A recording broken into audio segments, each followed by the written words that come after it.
আসসালামু আলাইকুম ৰহমতুল্লাহি ওয়া বাৰাকাতুহু। সমবাহু ত্ৰিভুজৰ পৰিসীমা বাহিৰ কৰা নিয়ম।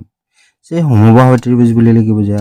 যি ত্ৰিভুজৰ তিনিওটা বাহু কি হয় সমান হয়, এই ত্ৰিভুজক কি বুলি কোৱা হয়? সমবাহু ত্ৰিভুজ বুলি কোৱা হয়। এটা পৰিসীমা শব্দৰ অৰ্থ কি? পৰি মানে হল চাৰিওফালৰ, সীমা মানে হল সীমানা। যিকোনো এখন বন্ধ আকৃতিৰ চাৰিওফালৰ যে কি হয় মুঠ দৈৰ্ঘ্য হয়। সেই মুঠ দৈৰ্ঘ্যৰ যে সমষ্টি বা যোগফল আছে ইয়াকে কি বুলি কোৱা হয়? পৰিসীমা বুলি কোৱা হয়। এটা পৰিসীমা বাহিৰ কৰা নিয়ম।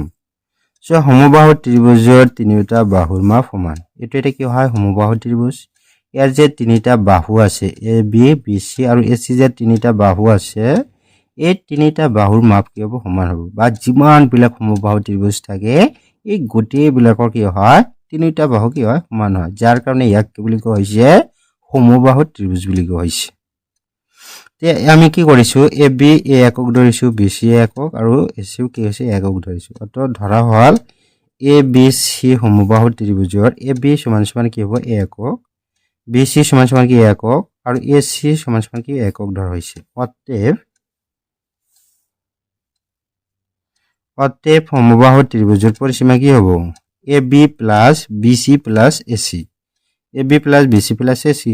এতিয়া এ বি কিমান ধৰিছো এ একক এ দিয়া হল, বি সি কিমান ধৰিছে এ একক আৰু এ সি কিমান ধৰা হৈছে এ একক। যোগ কৰা হলে এটা কি এ প্লাস এ কি হ'ব 23 একক আছিল একক দিয়া হল। অৰ্থাৎ সমবাহু ত্ৰিভুজৰ পৰিসীমা কি হ'ব 23 ইনটু কি হ'ব এটা বাহুৰ মাপ। তেনেহলে সমবাহু ত্ৰিভুজৰ যদি এটা বাহুৰ মাপ দিয়া থাকে তেনেহলে আমি সমবাহু ত্ৰিভুজৰ পৰিসীমা বাহিৰ কৰিব পাৰো। এইটো এটা কি হয় ফৰ্মুলা বা সূত্ৰ হয় 23 ইনটু বা 3 ইনটু এটা বাহুৰ মাপ।